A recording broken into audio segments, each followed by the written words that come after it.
Japlanning. No. Japlanning stage 2. It's been like 2 weeks since we last spoke to you. Actually, it's only been like 20 minutes since we last spoke to you, but the fucking camera didn't record it. We've booked our flights. There were quite a few different airlines, so the likes of KLM, Air France, British Airways, Emirates, Etihad, China Southern. Eastern. China Southern. So we had a lot of choice of carriers out of Edinburgh and Glasgow Airport. Glasgow being our preferred airport because it's only 20 minutes down the road from us. What we done was we signed up for Skyscanner, Google Flights to track the flights and kind of give us a general idea of how they would go, how the flights were, how they would fluctuate and stuff. Especially over the kind of confirmation of Brexit. We were a bit kind of wary in regards to where the flights were kind of going. So we had noticed a couple of days that they were going up a bit. They had then come down. Yeah. So they were kind of fluctuating quite a bit. So we decided, let's just go ahead and get the flights booked. And then that's us kind of in a safe zone. Yeah. Because that's like the majority of like our expense really is flights. The flights that we've gone for are Air France, which co-share with KLM.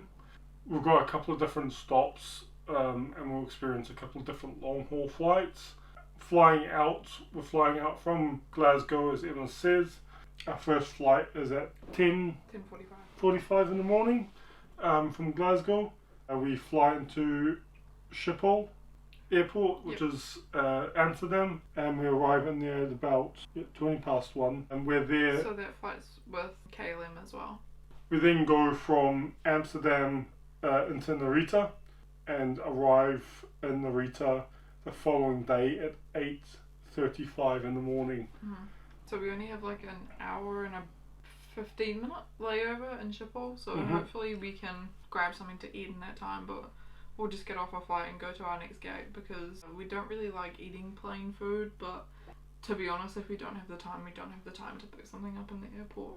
We also normally kind of take snacks on the planes as well. It kind of keeps us going if there's not an option that we kind of like on the plane. Although the food did look kind of a different option from other flights that we've experienced. We depart Haneda on the Monday, giving us a full extra day on the Sunday to explore, and we'll go through obviously some changes that we made through our itinerary once we've gone through the flights. From Haneda to Charles de Gaulle, we have a couple of hours from in the morning in Paris. So a couple of hours in Charles de Gaulle, and then we get our next flight from Charles de Gaulle to Amsterdam. That's Air France, and then from Amsterdam we then fly back into Glasgow in the evening of, again, the 22nd of June. 22nd of Monday.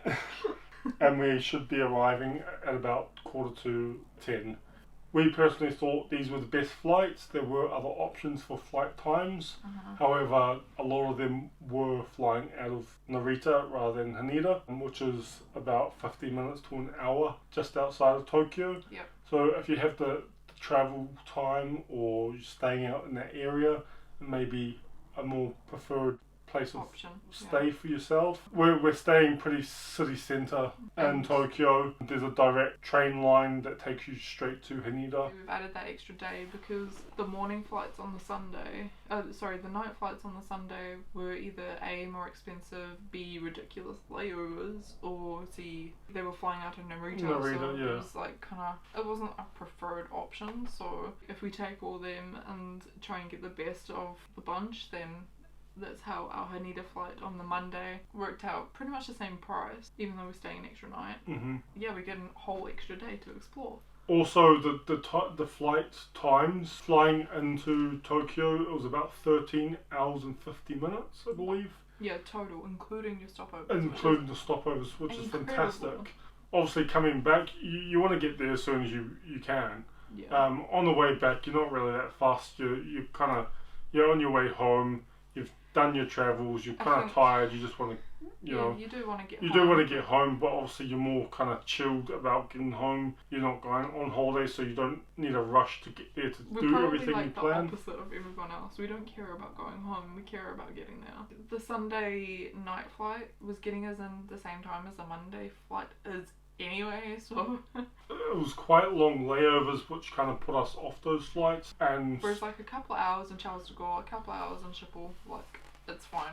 we also didn't find these flights until we looked again. We hadn't found these flights until we had actually gone directly onto Air France's website. We started finding other times, and then prices were fitting in. The prices for both of our return flights in total was £914 and like 48 pence or something. Mm-hmm. So that was without our check bags, and then when we eventually do probably add our 23 kg check bags on, it adds like what, an extra 120, like £60 each return. So like it's not that bad. It's just we just wanted to get the flights like booked. The flights were the main part. The luggage you can add on any time before your flight, so it's not really a big thing for us. It's the first kind of time we've done that though. So yeah, we've never done it like this before. Although I think you need to be careful, like booking with different carriers and stuff like that, like what your luggage will actually cost you, because we're flying with KLM and Air France who code share.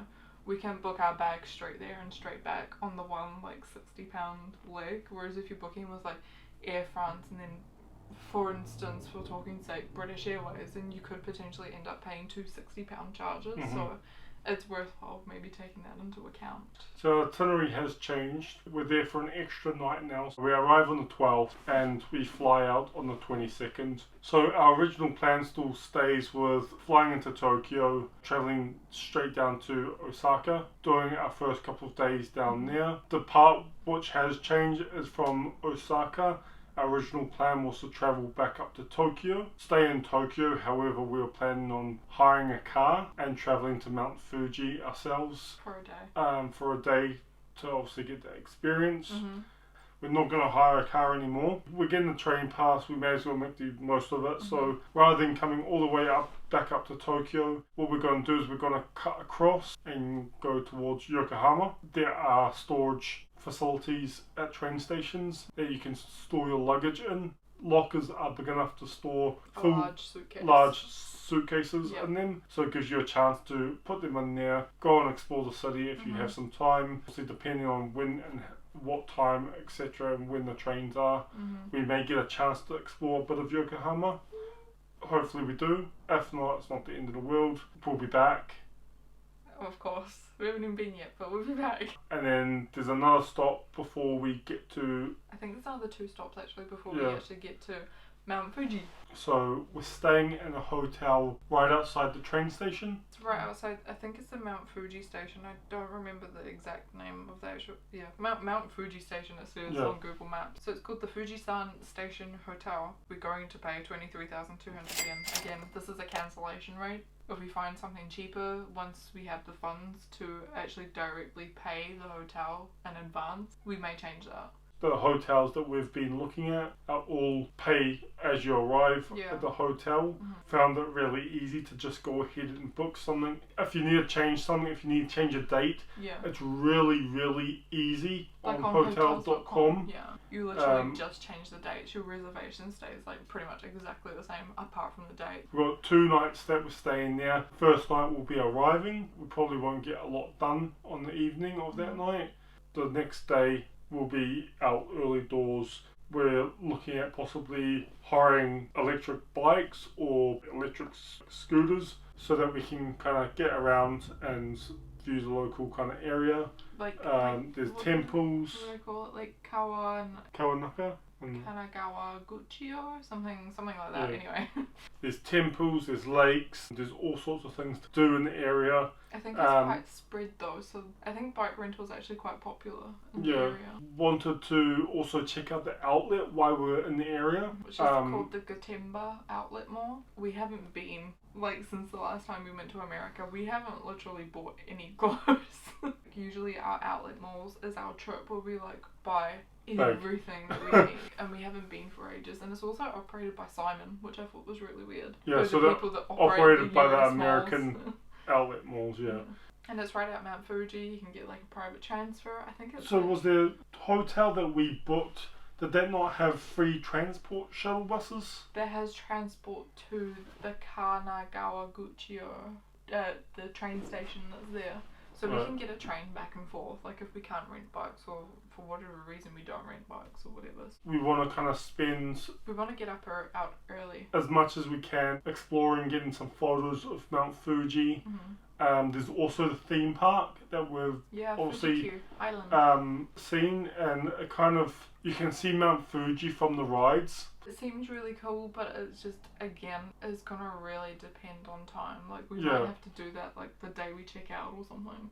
Even just for a couple of hours, just to have that experience. Exciting not having like anything set in stone though. Like, oh, what are we gonna do? It's like, I think it's good to have things that you plan to do. That you really, really want to do, but then like obviously having other things that you have something there that you can be like, oh, well, we've not had a chance to do that because for whatever reason it may have been closed. So you go, well, we really wanted to do that, but it was kind of like, and it's like you're not a backup option. Yeah, you're not wasting time like trying to decide what to do as well. Like you're not like, well, we just go back to the hotel. Yeah, we'll do that because it's easy. Whereas like if you have something like in the back of your mind, or like something saved on your Pinterest or Google Maps or something. Oh, well, actually that's only like 10 minutes from here. We'll go there. Always having a backup plan, having an idea of what is around you and and the surrounding your kind of surrounding areas, so that you can be like, well, so you're not stuck. We've seen that, we went past that, maybe we could go back and have a look at that. If you really, really enjoyed something that you'd have previously experienced, let's go back and do that again. Let's go do it again, and you may get like different photos, you may get different angles, or whatever. Experience. Maybe if you go to a temple, you may get someone totally different at the temple that gives you just a total different experience. Like there might be like a performance going on, or like something that you just like stumble upon. You're like, oh, okay, I didn't know this was happening, but this is amazing. It's moments like that I think you really appreciate more than what you actually like plan to do. And it's like the people that really make it. Like if someone's like really enthusiastic about sharing like their passion about the area, like you know how some people just like come and talk to you, especially when you have a camera, like how you walk around with a video camera, people are like, they look at you and they'll start talking to you. I don't know why people think you're approachable if you like, I don't know. It's have really a piece of equipment in your hand. It's really weird. From Mount Fuji, we're going back to Tokyo for we've gone for 4 nights. So we've kept our hotel the same. We've just changed the dates and added that extra night on, and taken the extra night at the start back off. So actually we're still there for 5 nights, but it's still worked out cheaper for reasons. 4 full days in Tokyo. 2 of them at Tokyo Disney, as we've already said. Yep, so we've already confirmed 2 days at Tokyo Disney. We've looked at quite a few different tourist attractions and stuff like that we'd really like to go to. Yeah, I think that'll just be, we need to take it as it comes, because Shinjuku, Shinagawa? Is that right? I don't know, I have that Shinagawa in my head. I don't know why. That we want to go to. We also want to go to Akihabara and Asakusa, Tokyo, like the Skytree, like around that kind of area, and then around Odaiba, which is where the Team Labs borderless Shibuya. Shibuya. Is that what I said? I don't know what you said. Shinagawa. I think I said Shinagawa. So we're staying kind of near the Skytree. So those are kind of like main areas that we would like to go to. And there's like an Asahi brewery kind of thing that you can like go up and have some drinks and stuff out, which looks pretty cool. Yeah, so the view up there looks really, really cool. The Skytree, we're not really that interested in going up, I wouldn't say. Maybe. It is a very maybe. I think we'd probably just prefer getting kind of photos from the outside. Asahi brewery looks on it anyway. Yeah, so you kind of get that height from the brewery. I don't think it's an actual brewery though. I think it's just like a bar or experience. Something that they have. Yeah. We might do this, guys. It depends how much it costs. We haven't really looked into like things that we're actually doing. In really great detail. We were looking at, you know, the onsens, the hot springs. Yes. I know people say this is a must thing to do in Japan, but what's our problem, Jory? Tattoos. We have tattoos, so not a lot of onsen allow them, so I don't think we're not probably going to go out of our way to go to one. No, unless we can find one that possibly a friend that may know of one that allows tattoos, but it just really depends on. I think like, Japanese culture associates them with the the Yakuza. Like, tattooing in Japan isn't a big thing. I don't think it's worth our while actually going to an onsen and looking for one that allows people with tattoos and stuff like that. And I wouldn't want to, like, make it awkward if you went into an onsen that didn't allow tattoos. Also, like, as much as I would like to do it, I think... Being naked in front of people is weird. No, like, I don't even think it's that. I think it's, like, coming from both of us, I think we both feel the same, but... Yeah, it's nice to relax. It's good to get like a day to chill and stuff like that. But at the end of the day, you are on holiday and you want to get the most for your money. Yeah, we're not ones to really relax. We're not ones to really kind of chill. Being our first trip, I think we would like to kind of get used to the culture and stuff like that before we kind of start offending people. I think that would be so awkward if you went in and you had tattoos and they're like, what the hell are you doing? You've, like, dirtied our sacred water, get out of there, you heathen. You know, like, get out, demon, like, give me your towel, you can go out naked. We've also got a special guest that will be joining us at some point throughout our Tokyo visit. Takashi? Is that his name, Takashi? No, that his full name? Takaoki. Takaoki. Who's Takashi? We also just like recently registered our drone with the CAA in the UK to fly around and about, and we're like, do we take the drone? Do we not take the drone to Japan? We are not taking the drone to Japan because you have to register for flying, so that's a no. So we're trying to pack light as much as possible because we're going to be lugging suitcases through train stations quite a lot of the time. If there's anything you have recommendations like to pack for Japan, like in specifics, I know comfy shoes, sunscreen. What else did I have? Blister plasters. The Peak design clip for the backpack, I really want to get that. New filters, not sure about. New camera, no. I mean new like video camera, probably not. Right. Okay, that's definitely not. 17 to 70mm lens we were looking at. No. It's made in Japan, so we might get it there. Although the second-hand camera market looks freaking incredible. Collapsible water bottles as well, I think is probably a must. Like, even though if we buy bottled water, like, at least you're not having to carry around this stupid bloody bottle of water. So just being able to kind of like top it up. Yeah, because they do have refill stations. I actually have an app on my phone. What's it called? It's actually worldwide. It's called My Mizu. So Mizu means water in Japanese. And it shows you like free refill stations. And Japanese water is safe to drink. Our still to-do list. So what have we got to do? We need to book our airport parking. Let's start at the start. So Glasgow airport parking will begin. Probably short stay. We'll maybe look at obviously doing a fast track through security. It's only £5 extra each anyway, so we'll more than likely look at doing that, especially with June being kind of like school holidays. Yeah. Universal Studios Japan tickets, I have no idea where the hell we're going to buy those from, but we'll find a way. I've looked at a couple of different sites, but I can't remember the name of them on top of my head. Is Klook one of them? Klook? We'll let you know anyway in Japlanning episode 3. The Japan Rail Pass, we haven't really decided if we're going like the premium class or the green card or, you know. Yeah, we're still to kind of decide more on that as well, I think. It would be nice to have a bit of extra space and comfort, especially if we're going to be in trains a lot. So. Yeah. The Suica card, which is just like a reloadable card, kind of like an Oyster card, but you can use it at vending machines and stuff like that. I think that'll be useful for our last few days in Japan, where we're just travelling about Tokyo. Because we're going for like 10 days. So like when our Japan Rail Pass expires, we'll still have to get around somehow. Tokyo Disneyland tickets, we can buy them directly through the Tokyo Disney site, I believe. And the store? Or we could buy them at the Disney store? The Disney store, and I'm pretty sure you could buy them probably at any Disney store, but we'll see. Was it not Tokyo that you said? Yeah, someone in Shinjuku that I know of that does definitely sell them. Again, we can find out obviously what we're doing, where we buy them from. We know quite a few people that have gone to Japan Disney, so... Tokyo Disneyland, Troy, not Japan Disney. You know what I mean. JDL. The transfer to the Gatimba outlets, we need to pre-book the tickets for that transfer if we're going to do that.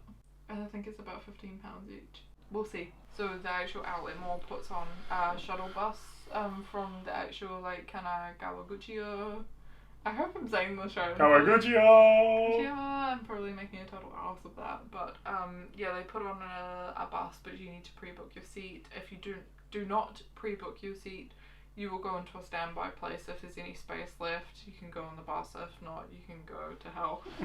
Basically. Go to Mount Fuji. Any other attraction tickets? We don't really know like what we're doing with attractions yet. We're probably not going to do a freaking big bus tour or anything like that because we've done them like twice and like I don't think they're really good value for money. The main places that it's going to take you is probably places that we're going to be sightseeing anyway. When we've got a train ticket, there's no point in really spending the extra money to go on a bus when we can get the train. We'll make a full decision and hopefully by Japlanning 3 we'll be able to... Japlanning version 3. We'll be able to come back and let you guys know how we're getting on with our Japlanning. And that's the end of Japlanning. It's episode 2. Japlanning. What? Coming next on Japlanning 3 is attractions and tickets, where to get them, how to get them, and maybe more, but we don't know what yet. So we have no idea what we're doing. We'll catch you guys next time. And Sayonara. Sayonara. Sayonara. Stop it! You're such a gaijin. Shut up, gaijin. Go take your wabaki somewhere else. Wabaki. You don't have your wabakis on. Oh no. I can smell your toes. Oh, sumimasen. Oh, ohayou gozaimasu. Bye. We should so do what phrases we've learned in Japanese.